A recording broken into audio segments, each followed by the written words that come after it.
हमें तो अपनों ने लूटा, गैरों में कहाँ दम था। हमें तो अपनों ने लूटा, गैरों में कहाँ दम था। मेरी कश्ती वहाँ डूबी जहाँ पानी कम था। मैं बात कर रहा हूँ अजीत पवार की कि अजीत पवार ने अपने चाचा यानी शरद पवार जी के पीठ में ऐसा छुरा घोंपा कि पार्टी के टुकड़े ही कर डाले। यानी अमित शाह जी और श्री माननीय नरेंद्र मोदी से हाथ मिलाया, दुश्मन से जाकर हाथ मिला लिया। और बात यहीं तक नहीं ठहरी कि उनके ऊपर मुकदमे कायम हुए और उनका चुनाव चिन्ह जो घड़ी था वो छीना गया। एनसीपी जो पार्टी थी वो भी उनसे छीन ली गई। यानी ऐसे बुजुर्ग नेता जो अपनी उम्र के आखिरी पड़ाव में है, यानी आखिरी लम्हात में है, ये समझ लो कि इस टाइम उनकी उम्र 84 वर्ष की है और वो कैंसर से पीड़ित है। यदि आम आदमी 84 वर्ष की आयु हो और कैंसर से पीड़ित हो तो चरपाई ही नहीं छोड़ेगा, वो अपने घर से बाहर ही नहीं निकलेगा। लेकिन शरद पवार की हिम्मत को दाद देना पड़ेगा कि वो अर्जुन की भूमिका निभा रहे हैं इस टाइम। कहीं अर्जुन की भूमिका में दिखाई देते हैं तो कहीं कृष्ण की भूमिका में दिखाई देते हैं।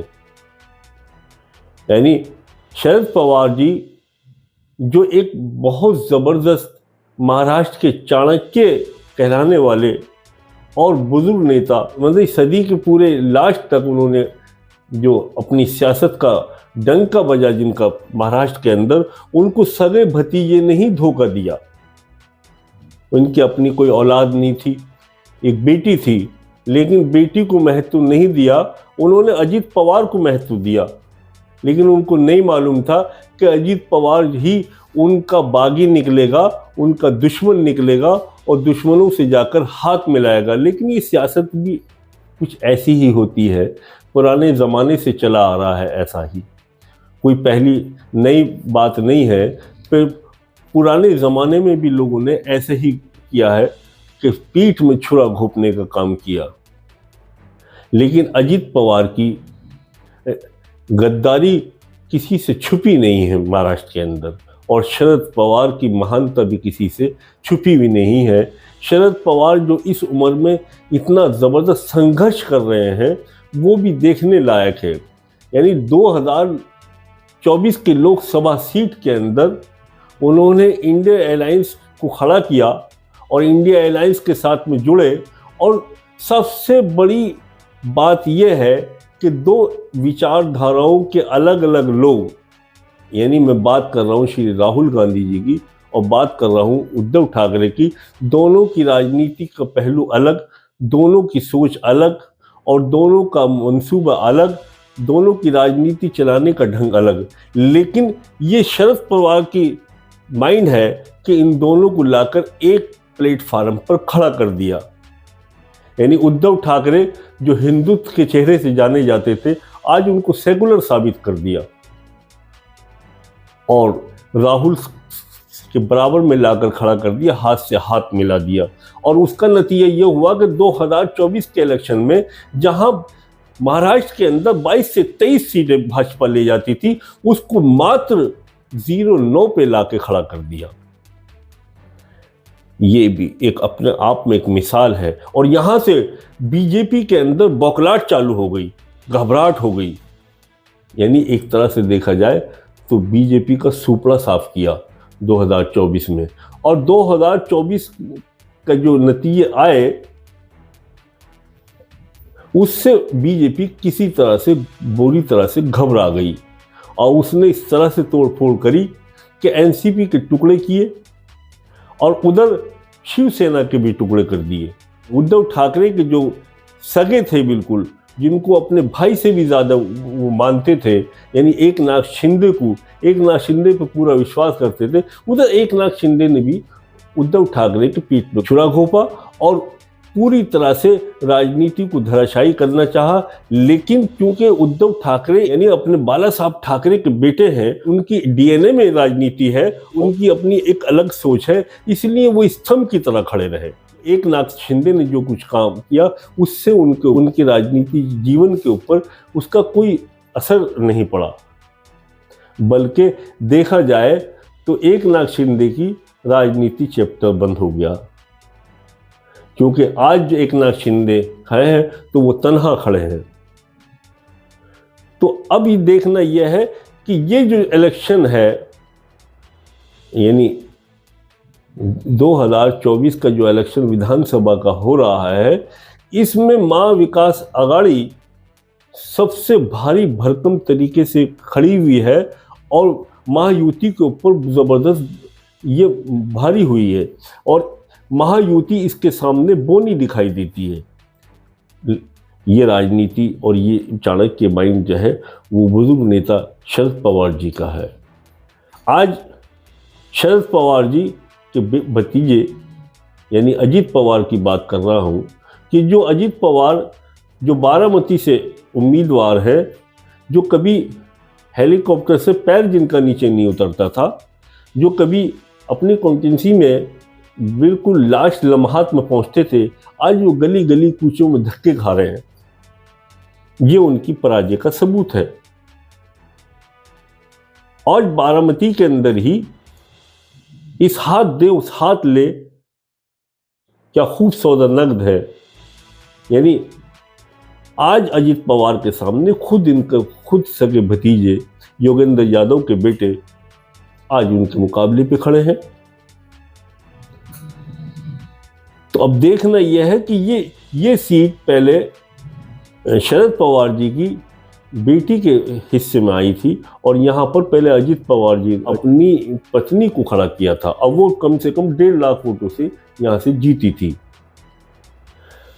अगर ये सीट अजीत पवार यहाँ से हार जाते हैं, बारामती से हार जाते हैं, तो ये समझ लो कि इनका राजनीति जीवन ही समाप्त नहीं हुआ, बल्कि बिल्कुल धराशाही हो जाएंगे और इनके राजनीति का जीवन ही नहीं बचेगा।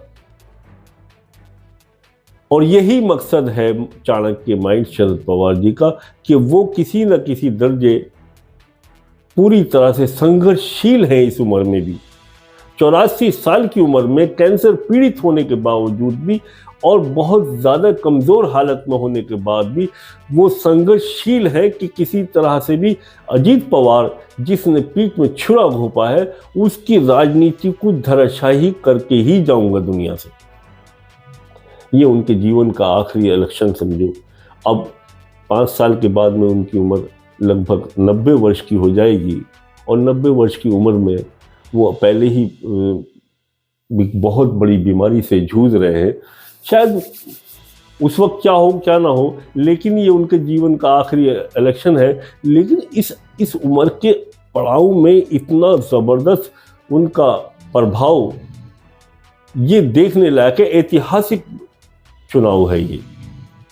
और यही नहीं, जो महाराष्ट्र का आवाम है, आवाम से मतलब मेरा तमाम जितनी महाराष्ट्र की जनसंख्या है और महाराष्ट्र का जो आवाम है और यूथ है, वो शरद पवार के प्रति अपना स्नेह, अपना प्यार, अपना सब कुछ जाहिर करता है।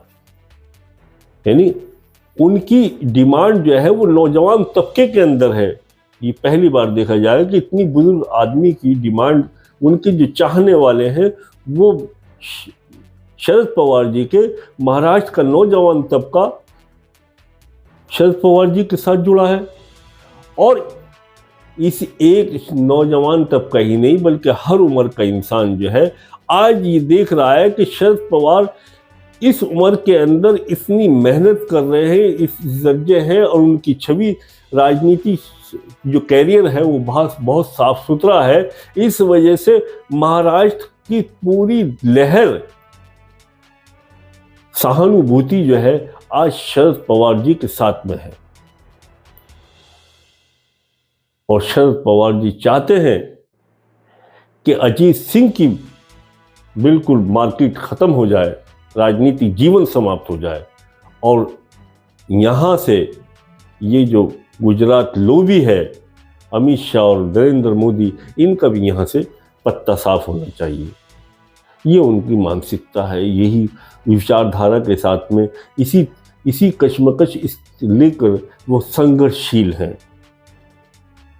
और उनकी संघर्षशीलता को पूरा पूरा महाराष्ट्र जो है वो सलाम कर रहा है।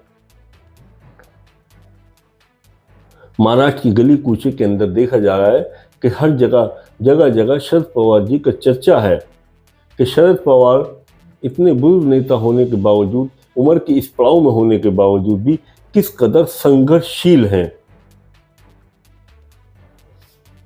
बारामती का जो इलाका है जिसमें पुणे भी आता है और ये वेस्टर्न महाराष्ट्र के अंदर है, यहाँ पर शरद पवार जी का ये प्रभावशाली इलाका है। और यहाँ से ये बारामती से जो अजीत पवार खड़े हैं, ये बुरी तरह से यहाँ लोगों का कहना यह है कि बुरी तरह से पराजित होंगे और योगेंद्र के जो बेटे हैं वो यहाँ से, योगेंद्र के बेटे ही जो है यहाँ से विजय होंगे। तो दोस्तों, इस उम्र के अंदर इतना संघर्ष करना, शरद पवार जी जो इतना संघर्ष कर रहे हैं इस उम्र के अंदर कर रहे हैं, राजनीतिक में इतनी उम्र का व्यक्ति नहीं है इस टाइम पूरे हिंदुस्तान के अंदर। ये इतिहास है और इतिहास रच के जा रहे हैं लोग। शरद पवार जी की आप देखना कि लोग शरद पवार जी की लोग मिसालें दिया करेंगे और प्रेरणा हासिल करेंगे लोगों से।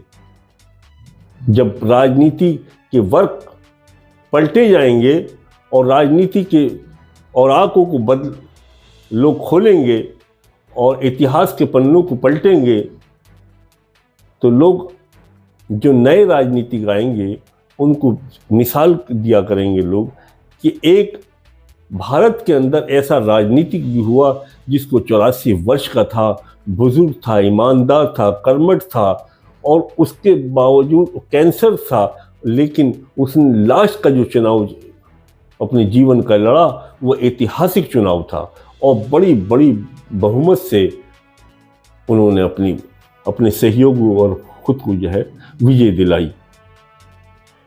दोस्तों, ये वीडियो आपको मेरी पसंद आई हो तो प्लीज़ इसको लाइक करें, चैनल को सब्सक्राइब करें, अपने विचारों को ज़रूर दिया करें। अपना ख्याल रखें, अपने दोस्तों का ख्याल रखें, अपने पड़ोसियों का ख्याल रखें, राष्ट्र हित में रहें और खुश रहें।